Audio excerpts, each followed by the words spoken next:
dominated on the glass 45-26.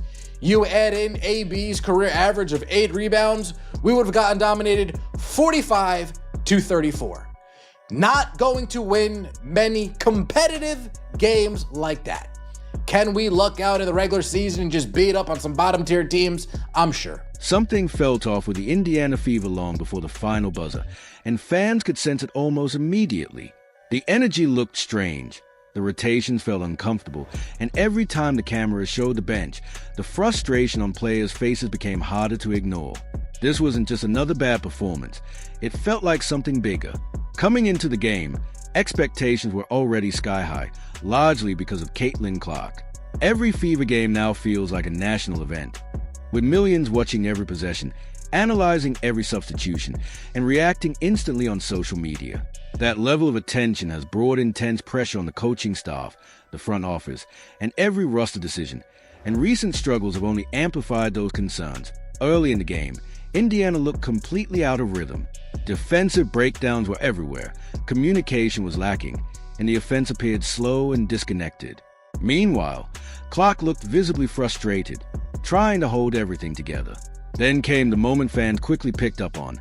Lexie Hull sitting on the bench during a timeout, looking furious and throwing her hands up as coaches talked adjustments. Moments later, Sophie Cunningham was seen shaking her head near the sideline. Those reactions spread rapidly online, reinforcing the belief that tension had been building within the team. As the game continued to slip away, the struggles only worsened. The offense stalled, the defense kept collapsing, and Brink became a focal point of criticism, with fans pointing out missed opportunities, defensive mistakes, and poor timing on rotations. Social media quickly filled with questions about why the Fever looked so disconnected. We need more. We need more size. We need an adequate backup to AB. We need a starting caliber power forward. And the Indiana Fever and the Indiana Fever media, they're running cover for this Justine Passat injury. Justine Passat comes out and says, don't believe everything the media says. Well, she ain't talking about us. She ain't talking about the YouTubers, the content creators. She's talking about the Indiana Fever talking heads. The Indiana Fever, here, this is the narrative we're gonna run with. Just go out and say something. Very interesting. Indiana Fever are currently getting crushed by the Caitlin Clark fans. I don't want to say I told you so, Kelly, Amber, and Stephanie, but I told you so. Let's get right into it, shall we? Like the video, hype the video. Let me know your thoughts in the comment section below and subscribe to the channel. I will greatly appreciate it. Something that's being floated out all day today. I'm seeing it all up and down the timeline. Brink, former 2nd overall pick in the 2024 draft, relegated to the bench behind Erica Hamby, behind Aneka Ogwumike. Is Brink available? Is there a Damaris Dantas and a 1st-round pick for a Brink available? Is there a Damaris Dantas and 2 1st rounds for Brink? Is there a Damaris Dantas and Michaela Timpson for a Brink trade? I'm just asking questions. I'd take Brink as a backup 5. I'd take Brink. But you ready for something even better? As the struggles continued, many fans once again turned their frustration toward roster decisions. During a timeout, cameras caught Caitlin Clark walking toward the bench, visibly exhausted with her hands on her hips, trying to stay composed while coaches discuss adjustments nearby. In that moment, the atmosphere around the Indiana Fever shifted. It no longer felt like a normal game, but something far more emotional. Commentators began pointing out the growing frustration on the court as players reacted differently, with misassignments leading to visible anger and teammates talking over each other during defensive possessions. Through it all, Clark kept trying to hold everything together. By late in the 3rd quarter, Indiana looked completely finished. The crowd had gone quiet, and fans online were already calling it another embarrassing collapse. Blame was everywhere. Some pointed at the front office, others at coaching. But the same question kept coming up. Why does Clark have to carry everything herself? Then suddenly, everything changed. Clark didn't snap emotionally. She snapped competitively. On the next possession, she pushed the ball up the floor with urgency, hit a quick crossover, and drilled a deep pull-up three that ignited the crowd. The energy instantly returned. What followed was a takeover, perfect assist through traffic, fast break plays, and impossible passes that brought the Fever offense back to life. The cameras returned to the bench, where Lexie was on her feet screaming, and Sophie Cunningham clapped intensely on the sideline as the team suddenly looked alive again. And once more, it was all happening because of Clark.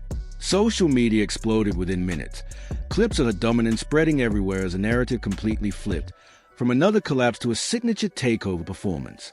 Reactions became emotional, with some fans defending Hull and Cunningham as competitors showing passion, while others continued criticizing the front office and questioning whether Indiana had truly built the right roster around Clark, especially when it keeps feeling like she has to rescue the team on her own.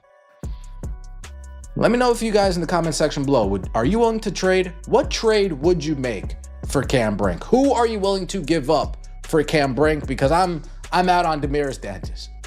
I'm out on Damaris Dantas, and I know Michaela Timpson has been playing well, but there's nobody else that they're willing to give up. They're not going to trade any of the new signees, right? Let's take a look at some of this reaction, because they're getting crushed. Fans are not happy with the performance that they saw yesterday.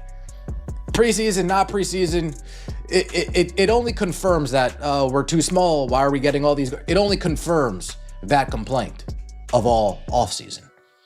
The Fever front office need to make some cuts and trades expeditiously. That was painful to watch. I hope CC is not re-injured. If you can't find some rebounds, there won't be many wins this season. We need more size. Maisha Hines-Allen, she's not size. She's strong. She's thick. She ain't tall. She ain't a rebounder.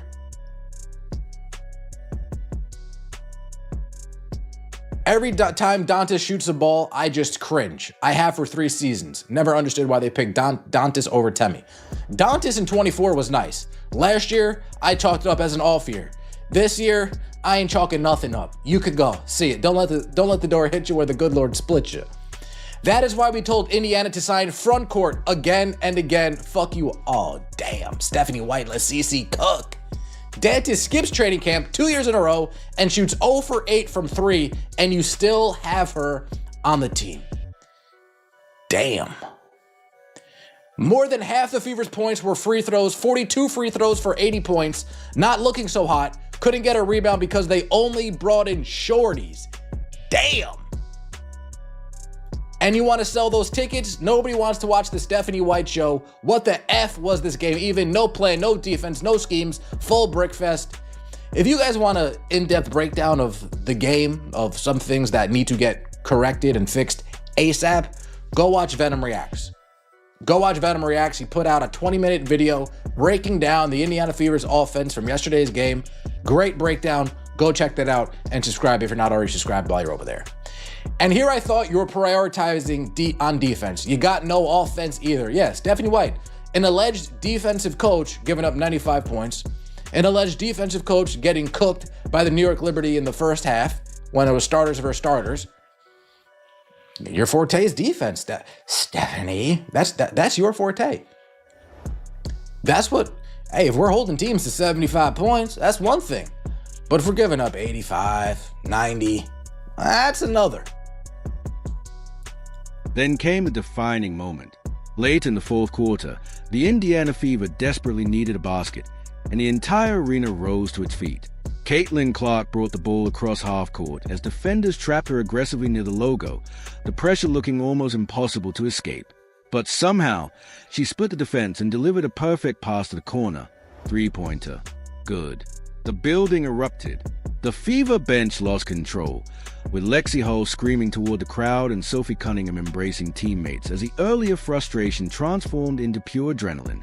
In that moment, Indiana had completely flipped the game. Afterward, commentators couldn't stop talking about Clark, not just for her scoring or playmaking, but for her leadership, composure, and ability to shift the entire atmosphere when everything seemed broken. That's what made the earlier reactions from Hull and Cunningham feel so significant. Fans didn't see simple frustration. They saw a deeper issue, watching Clark repeatedly force to rescue the team, watching the same problems resurface, and watching Indiana struggle despite having one of the biggest stars in basketball. After the game, the conversation exploded everywhere.